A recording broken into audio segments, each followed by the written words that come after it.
ஒரிசாவில் நெல்லுக்கு 3100, சத்தீஸ்கர்ல நெல்லுக்கு 3100, இங்க 2350. நம்ம என்ன சொல்றோம், இந்தியா பின்னாடி இருக்கு, தமிழ்நாடு வளர்ந்துருச்சுங்கிறோம். ஆனா வேளாண்மை பொறுத்த வரைக்கும் மற்ற மாநிலங்களை காட்டிலும் தமிழ்நாடு மிகவும் பின்தங்கி. தமிழக பட்ஜெட், வேளாண் பட்ஜெட் எல்லாம் ஹெல்ப் பண்ணலையா தோழர்? இது வேளாண் பட்ஜெட் 5வது பட்ஜெட். இந்த பட்ஜெட்டால என்ன மாற்றம் வந்திருக்கு? ஒரு ஒயிட் பேப்பர் வைங்கன்னு சொன்னோம், ஒரு ஆய்வறிக்கை வைங்கன்னு சொன்னோம். சராசரி 30,000 கோடிக்கு பக்கத்துல பூராமே மானிய திட்டம். மானியம் அங்க வரும்போதே அதுல ஊழலுக்கு வந்து ஸ்ட்ரைட்டா கனெக்ஷன் கொடுத்துறாங்கல்ல. ஊழலுக்காகத்தான் தோழர் மானிய திட்டத்தை வச்சிருக்காங்க. ஒரு தார்பை கொடுக்குறாங்க, 2000 ரூபாய் மதிப்புள்ள தார்பை 4000 ரூபாய்க்கு வாங்குறாங்க. எனக்கு என்ன பண்றாங்க, 3000 ரூபாய்க்கு விற்கிறாங்க. அதே தார்பை கடையில் 2000 ரூபாய்க்கு கிடைக்கிறது, குவாலிட்டியா இருக்குது. இவங்கிட்ட 3000 ரூபாய்க்கு நான் தார்பை வாங்கி போட்டேன்னு வச்சுக்கோங்க, உடனே ஒரே 6 மாசத்துல உடசல் கிழிஞ்சு போயிடுது. இந்த மாதிரி ஒவ்வொரு பொருளும் பார்த்தீங்கன்னா தரமில்லாத பொருளை அதிக விலை கொடுத்து வாங்கி அதை ஒரு 50% தள்ளுபடின்னு சொல்லிவிட்டு அது ஒரு தொகைக்கு விற்கிறாங்க. ஆனால் அந்த பொருள் அதை விட குறைவான சந்தையில் எனக்கு கிடைக்குது, தரமான பொருளாக கிடைக்குது. இந்த சொட்டுநீர் மனைன்னு ஒன்று இருக்குது. ஒரு 1 லட்சம் ரூபாய் உங்களுக்கு பில்லு போடுறாங்கன்னு வச்சுக்கோங்க. அந்த 1 லட்சம் ரூபாய்க்கு கையில் 20,000 பணம் வாங்கிக்குவாங்க. அப்போ 1,20,000 ஆகி போச்சா? 1,20,000 ரூபாய் பொருளில் நான் அதே பொருளை அதே கம்பெனியில் நான் நேரடியாக கேஷ் கொடுத்து நான் பர்ச்சேஸ் பண்ணால் 50,000 பர்ச்சேஸ் பண்ணலாம்.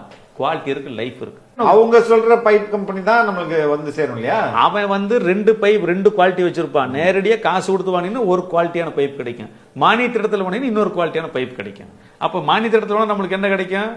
பைப் 2 வருஷத்துக்கு கூட வராது. ஆக கடுமையான ஊழல். ஒரு வேளாண்மை துறை வந்து விவசாயிகள் உற்பத்தி செய்யற பொருளை போய் சந்தைப்படுத்துற வேலையை பார்க்கணும். ஆனா இவங்க என்ன பண்றாங்க, கம்பெனி உற்பத்தி செய்யற விதை, உரம், மருந்து, இயந்திரங்களை கொண்டு வந்து மானிய திட்டங்கிற பேர்ல எங்கிட்ட திணிச்சிட்டு இருக்காங்க. இதுக்கு கேட்ட பட்ஜெட் 40,000 கோடி ஒதுக்கணும்னு சொல்லியிருக்காங்க. இந்த வேளாண்மைக்கான தண்ணீர் நிலை அறிக்கையும் சரி, இதுக்கு முன்னாடி நடந்தாலும் சரி, நிறுவனங்கள் தான் சம்பாரிச்சிருக்கவில்லை, விவசாயிகள் சம்பாதிக்கவே இல்லை. முழுக்க முழுக்க வேளாண்மை துறையில ஊழல். இந்த ஊழலை முதல்ல ஒழிக்கணும்னா இந்த மானியத்தை முதல்ல ரத்து பண்ணணும். பண்ணிட்டு விவசாயிகள் வங்கிகளுக்கு நேரடியாக பணத்தை வர வைங்க, வேலை முடிஞ்சு போச்சு. மற்ற மாநிலங்கள் தான் நடக்குதா? தொடர் தெலுங்கானாவில் ஏக்கராவுக்கு வருஷம் 10,000 ரூபாய் ரைத்து பந்து ஸ்கீம்னு கொடுத்துட்டு இருக்காங்க 10 வருஷமா. அவங்க பட்ஜெட் 23,500 கோடி. அந்த 23,500 18,500 கோடி எடுத்து என்ன பண்றாங்க, நேரடியாக விவசாயிகள் பணத்துல ஒரு ஏக்கருக்கு 10,000 ரூபாய் வர வச்சுறாங்க. இப்ப அதை 15,000 ரூபாய் உயர்த்தி இருக்கிறாங்க. தமிழ்நாட்டு 45,600 கோடி. இதுல நாம 1,51,00,000 விவசாய நிலம் வச்சிருக்கிறோம். ஏக்கருக்கு பிரிச்சு கொடுத்தோம்னா ஒரு ஏக்கருக்கு 20,000 ரூபாய் பிரிச்சு கொடுக்க முடியும். வருஷத்துக்கு 30,000 கோடி தான், மீதி 15,000 கோடி இருக்குது. 30,000 கோடி விவசாயிக்கு நேரடியாக அவங்க வங்கி கணக்கில் பணம் போகும்போது கிராம பொருளாதாரம் எவ்வளவு உயரும்.